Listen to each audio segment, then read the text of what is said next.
교회에 다니는 사람은 누구나 하나님과 함께 살아간다고 말합니다. 하나님과 함께 살아간다는 것은 자기 자신의 운명을 하나님께 맡기고 살아가는 것입니다. 하나님은 기꺼이 그 사람의 운명을 맡아주시고 그 사람과 함께 사귀시며 하나님께서 가장 즐거워하실 수 있는 모습으로 하나님께 운명을 맡긴 사람과 함께 그 사람의 삶을 만들어 가십니다. 하나님과 함께 살아간다는 것은 하나님과 생사를 같이 하며 하나님과 함께 인생의 희노애락을 경험하고 하나님과의 깊어져가는 관계 속에서 하나님의 선하신 목적을 위해 자기를 희생하는 삶입니다. 그 삶은 하나님의 경이로운 세계 속에서 예수 그리스도의 자유를 가지고 하나님의 자녀의 삶을 사는 것입니다. 당신은 하나님과 함께 살아가고 있습니까? 시편 3편은 하나님께 자기의 운명을 맡기고 하나님과 함께 살아가는 사람이 고난을 만나 시련을 당하는 모습을 보여줍니다. 다윗이 겪고 있는 고난과 시련의 이유는 제목에서 말하고 있는 것처럼 다윗이 그의 아들 압살롬을 피할 때입니다. 살아가는 아들의 반역. 압살롬은 다윗이 사랑하는 아들입니다. 다윗에게 압살롬의 반역은 다윗의 나이가 60살이 넘어 일어난 불가항력적인 것입니다. 다윗은 사랑하는 사람의 반역으로 모든 것을 잃어버렸고 수치 속에 언제 죽을지 모르는 신세가 되어 정처 없이 쫓겨다니는 신세가 되었습니다. 언제 죽을지 모르는 확실한 어떤 것도 없는 한 번의 잘못된 판단과 선택으로도 사느냐 죽느냐 하는 것들이 결정되는 때입니다. 만약 우리가 다윗과 같은 인생의 살얼음판 혹은 생사가 오가는 사선을 걷고 있을 때 우리는 다윗처럼 하나님이여 나의 대적이 어찌 그리 많은지요 일어나 나를 치는 자가 많습니다라고 거칠고 뜨거운 탄식이 흘러나옵니다. 고난은 모든 사람에게 내적인 고통을 만들어냅니다. 사실 사람들은 내적인 고통에서 나오는 거칠고 뜨거운 탄식을 제대로 쏟아낼 방법을 모르고 기회를 얻지 못합니다. 그것은 하나님과 함께 살아간다는 신앙인도 마찬가지입니다. 고난으로 인한 고통이 너무 무겁고 크기 때문입니다. 더욱이 다윗은 많은 폭도와 같은 대적자들로부터 하나님은 저 쓰레기 같은 것을 버렸다라는 조롱과 비난과 모욕의 말을 듣고 있습니다. 산산이 조각나버린 다윗의 삶. 그렇게 많은 대적, 조롱과 비난과 모욕, 좌우 앞뒤를 보아도 하나님께서 계시지 않는 것 같은 느낌. 그것은 현실입니다. 그런 현실 속에서 하나님께 운명을 맡기고 살아가는 사람의 중요한 것은 하나님의 생각, 하나님의 말씀, 하나님의 행동이 중요합니다.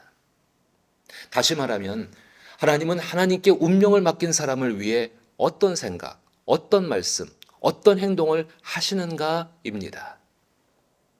다윗은 하나님에 관한 것을 성경에서 찾습니다.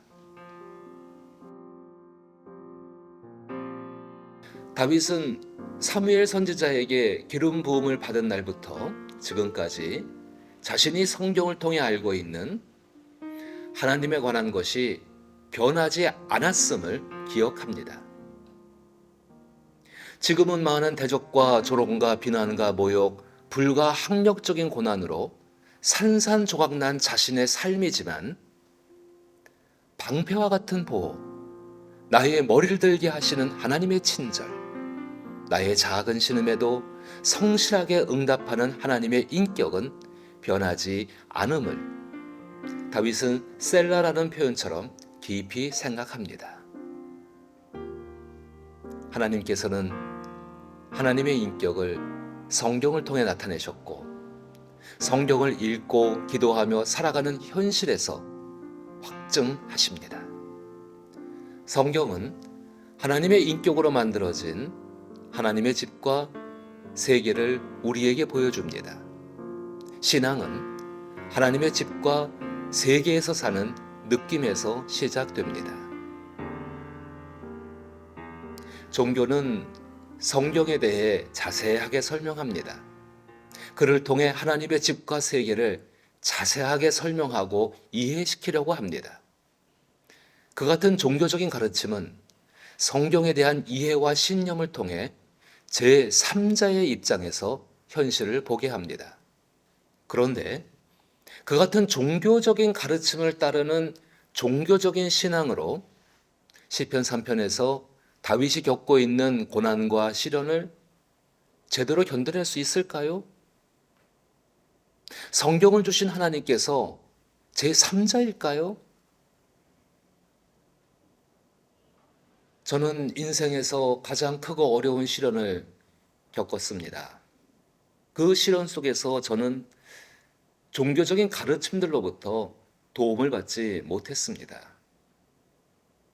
종교적인 가르침들은 삶의 현실과 상반되고 알아들을 수 없는 관념적인 것들이었습니다. 저는 하나님의 뜻을 찾고 기도하고 성령의 도움으로 용기를 얻어 고난을 극복하라는 것을 배웠지만 그것이 제게는 힘이 되지 못했습니다. 성경과 시편은 하나님의 솔직하고 진솔한 감정과 경험들을 담고 있습니다. 고난과 시련, 많은 대적과 비방과 조롱과 모욕, 저의 삶이 산산이 깨져버린 현실 속에서 제가 느낀 하나님에 대한 느낌으로 하나님과 나의 내면과 고난을 공감할 수 있게 해주었습니다. 하나님을 느낄 때 당신의 내면에는 반전이 일어납니다. 다윗은 고난스러운 자신의 현실과 상반되는 반전의 메시지를 외칩니다. 특히 8절의 표현은 참된 도움은 오직 하나님께로부터 옵니다. 변함이 없는 선하신 인격의 하나님은 언제나 하나님께 운명을 맡긴 사람들을 선한 인격으로 감싸 주십니다. 그것은 참된 복입니다. 라는 의미입니다. 하나님께서는 다윗을 다윗에게 마음이 없는 사람들에게서 분리시키시고 하나님의 선한 인격을 느낄 수 있는 세계로 끌어들이셨습니다. 사람들은 다윗에게 너는 망했다라고 말합니다. 그러나 다윗의 운명을 주고 계시는 하나님은 너의 하나님은 변하지 않았다라고 말씀하십니다. 종교는 언제나 희망의 메시지를 줍니다. 그러나 그 희망은 사람의 노력으로 이루어지지만 사실 불확실한 미래입니다. 종교는 다윗과 같은 상황에서 세상은 너에게 망했다고 말하지만 하나님은 너를 승리하게 하실 것이다. 그러하니 용기를 내서 고난을 극복하라는 희망과 분투의 메시지를 줍니다. 물론 필요하지요. 그러나 참된 신앙은 승리하실 하나님을 믿는 것이 아닙니다. 변함없이 함께 계시는 하나님을 신뢰하는 것입니다. 그로 인해 하나님께 마음을 두고 살아가는 사람들과 세상에 대해 선하신 하나님의 인격이 변할 수 없음을 분명하게 하셨습니다. 종교를 가지는 것은 신앙인이 되기 위해서입니다. 서글픈 이야기지만 종교를 통해서라도 당신을 향한 하나님의 마음은 변하지 않았다는 것을 시편 3편을 통해 확신할 수 있기를 나사렛 예수 이름으로 축복합니다.